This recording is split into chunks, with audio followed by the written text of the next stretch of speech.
Hey folks, this is Vince with Dad's Gaming Addiction, and today we're going to quickly review Concordia Digital Edition. The core game can be found on Steam for about 19 bucks. It looks like there's a bunch of DLCs planned. You can actually buy the season pass for 30 bucks should you want to. I'll let you guys browse the Steam store page and see if it's something that you'd want to do. Just keep in mind there's more content to this game coming, but it's going to be in the form of purchasable DLC. So Concordia. I do own the tabletop game, and I've spent some time playing the digital edition. And for the most part, it's a true and true representation of the board game. My only complaint with it so far is that the UI is very unfriendly, and trying to figure out certain information can be a little bit tedious. But I'm kind of getting ahead of myself here. What is Concordia all about? Well, if I had to compare it to anything else in my collection, I'd have to say it's similar to Settlers of Catan in the sense that players are going to be generating resources and claiming land in order to try and score victory points. And they're going to be earning victory points in a number of different ways. So I'm going to take you through this live in this review rather than, dub my audio over pre-recorded video. It's going to be easier that way, trust me. So on the main menu, we've got continue. There's local game, online game, and my collection. If I click on online game, you actually have to set up an account. I didn't do that yet, but there's there. There's no real time as far as I can tell. It's just asynchronous. There's local games here. I already have a game in session, so I can show you what that's all about. By the way, I don't claim to be an expert at this game. I've only played it like 3 or 4 times in real life, so there's a lot of people out there that have this game down to a science. I certainly do not. Options menu real quick. There's music and sound effects. The music is great, by the way. I only have it turned down for the sake of the commentary.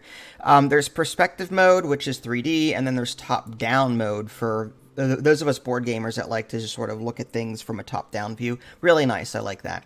But I'll keep it in perspective mode for you guys. There's colorblind mode, which is great. Resolution options, skip opponent's turn animations, language settings, and so on. Okay, let's go ahead and, let's go ahead and show you there is an in-game tutorial that will take you through some of it, but it does not give you everything that you need to know. It's in the form of an interactable, like, click here, then click here, then click here. But if you really want to get into the nitty-gritty, I highly suggest taking a look at the this little index slash encyclopedia slash rulebook here to get a better idea of how everything works. I'll take you through as much as I can within a limited time. So I'm going to go ahead and continue local game. And like I said, this game is all about generating resources, building cities in certain areas of the land. At its heart, though, it is a...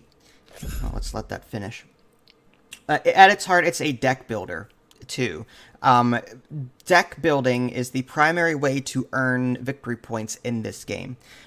So on your turn, you're going to have a hand of cards in front of you. You're going to see, like, the Tribune. This particular card will let you gather all of the cards that you've previously played. So as you're playing cards in this game on your turn, you're going to put them into like a discard pile just for you. And then you play the Tribune card here to get it all back.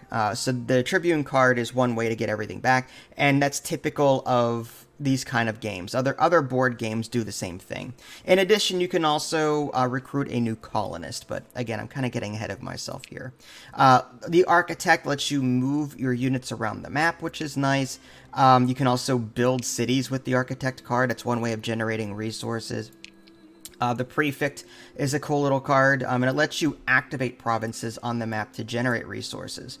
So you'll notice that like this map is sort of broken up into several colored regions, and you can activate these regions to get the primary resource of that area. Plus, if you happen to have a house there, which is represented by this little blue symbol is a house that I've got there. So if I were to generate a resource in this region, I would generate whatever this was. I think it was tools. Yeah, there's a little icon here. It's already spent right now. I'll explain that later. But suffice it to say that I would produce a tool here as well as another tool because I've got a house here. I don't have a house on this area, this city here, so I would not get anything for that. But I would get a tool here because it's the primary it's the primary resource this particular province, I believe it's called, is generating. And then I would get a resource for every house that I have, and I would get a tool here as well. You'll notice that there's a lot of different resources in the game. There's this clay, for example. There's brick over here. There's wheat. There's this cloth, okay? And these are resources that you're going to be turning in to help you build cities. You'll notice that to build a city, you'll see the cost on the very bottom of these cities. So Equivlia here, whatever, needs 1 brick, 1 wheat or food, and then 2 of your coin. The coin in this game is like Civisitari or something like that. I'm just going to call them coins just to make it easy. So you can see the cost of building cities. So you're going to be like using your units. You get land and sea units. I have a land unit here. They travel on the dotted lines. They don't actually travel on cities. So this particular land unit has access to Equivlia on the left and Surmivm on the right. I don't know how to pronounce that. But when I play the Architect card, in theory, I'd be able to build here or here, because I don't have a city here, and if I had the resources available, I could put a city, I could put a house on one of these 2 cities, okay? There's also sea units. Here's an example of one of my blue sea units. Again, it's on dotted lines. Obviously, boats can only travel on the blue dotted lines, which is representative of sea, and then land units can only travel on the brown lines, which is represented by land. But this particular sea unit is between Carthago and Leptis Magna. And if I were to play the Architect card, move units around, in theory, I could build a house here or here. However, I already have a house on Carthago, so I could not do that again. Your opponents can build on cities that you have a house on, but it costs them extra to do so. It's like 2 times... It's the number of houses... that are there will determine how much more expensive it will be. So if there are if there's 1 house already there, the opponent has to pay double the amount of money to put something there. So it can get very expensive to build where your opponent already has a house. As you can see, I've got a house in Carthago. I've got a house in whatever. I've also got a house in Novaria here. I'm just going to butcher these names. All of your units start at Roma. That you and your opponent will start your stuff at your units at Roma and then branch out from there. Okay. So long story short, like I said, you're going to be moving units around the board. You're going to be spending resources to put houses onto these cities, and using your cards, you can start generating resources. And again, that's via this prefect card here. So on the very bottom of the screen, it's kind of hard to see, but you'll note that you've got limited slots for your resources. I've got 2 brick, 1 clay, and 1 cloth right now, and 25 coin. I've got 6 more slots available for resources. These are originally taken up by other land and sea units. You get 2 land and 2 sea units in your warehouse. You have to use your cards to move them onto the table in order to move them around as well. And in the meantime, they take up your resource slots. So I've been trying to put as many of my units down as possible to free up my warehouse space. But anyway, like I said, this is not a full-blown tutorial, but just an overview. This Mercator card allows you to trade resources. So if you need more, say, brick, but want to sell off your cloth, you can do that. Each resource in this game has its predetermined value. Like, brick is like 3, and I don't remember the exact cost of all of these different resources, but typically, like, cloth is the most expensive, brick is the cheapest, and everything else is a number in between. The Diplomat card lets you play the last card that your opponent played. So if let's say you don't have a prefect card in your hand, but your opponent played a prefect card and you want to play the prefect card, well, you can use the Diplomat card to chain off of his. And that's one way of being able to use the better cards that you can buy, and I'll get to that in a minute. You can use the Diplomat card to chain off of other powerful cards that your opponent have played. The Senator card is a way to purchase cards in the array. So, like I said, there's a deck building element to this. Did not mean to do that, I'll undo. But the Senator card allows you to buy cards. On the upper right-hand corner is a card display. And here you can buy new cards to add to your hand. So again, there's a deck building element to this. More hand building than deck building. So the cheapest card is on the left, and it works its way right. The cost of the card is on the bottom. So this Smith card costs a tool and a brick. I do not have a tool in my warehouse, so I can't buy this card if I wanted to. I could pay 1 clay for the Mercator card. Now, as cards go from left to right, they become more expensive. If you note, underneath the card is a symbol. So the Mercator card on the very right here needs 2 cloth in addition to the clay in order to purchase it. Whereas the card on the far left, there is no symbol underneath the card. So it's the cheapest card technically to buy. No extra resources needed to acquire that card. One thing to note is that whenever you buy cards, you are gaining favor of the gods, so to speak. And these are the ways to primarily gain victory points. Each god will give you bonus victory points for certain things. They're like little achievements. The more gods you have of a particular type, the better the multiplier for your score for that category. So having 2 Saturnus god cards, like if you have this diplomat card has the god Saturnus listed on it. If I have multiple Saturnus cards in my hand/deck at the end of the game, I'll get a multiplier based on how many I have, which is nice. And each god does something different, like I said, to give you, a leg up. I'm going to see if I can find the rulebook here. There we go. And let's see, provinces, card display, scoring. So, like I said, there's different gods, Vesta, Jupiter, Saturnus, and Saturnus, for example. You receive 1 victory point for each province with at least 1 of your houses. So, if I were to get a lot of Saturnus cards and put a house in all the different provinces on the map, I could get a lot of points that way, okay? So, again, you're multiplying if you have multiple Saturnus cards. Jupiter, you receive 1 victory point for each of your houses in a city that does not produce bricks. So if I focus on getting houses in places that do not produce brick, and then get a lot of Jupiter cards, again, those Jupiter cards multiply for this particular category.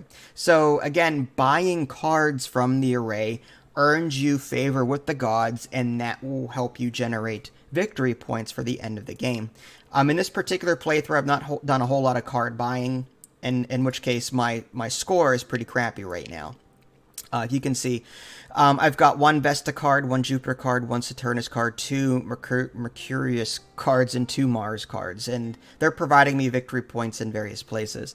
One thing I will note, one main difference between this and one difference between the digital version and the board game version is that typically you don't know what your victory points are in the board game version.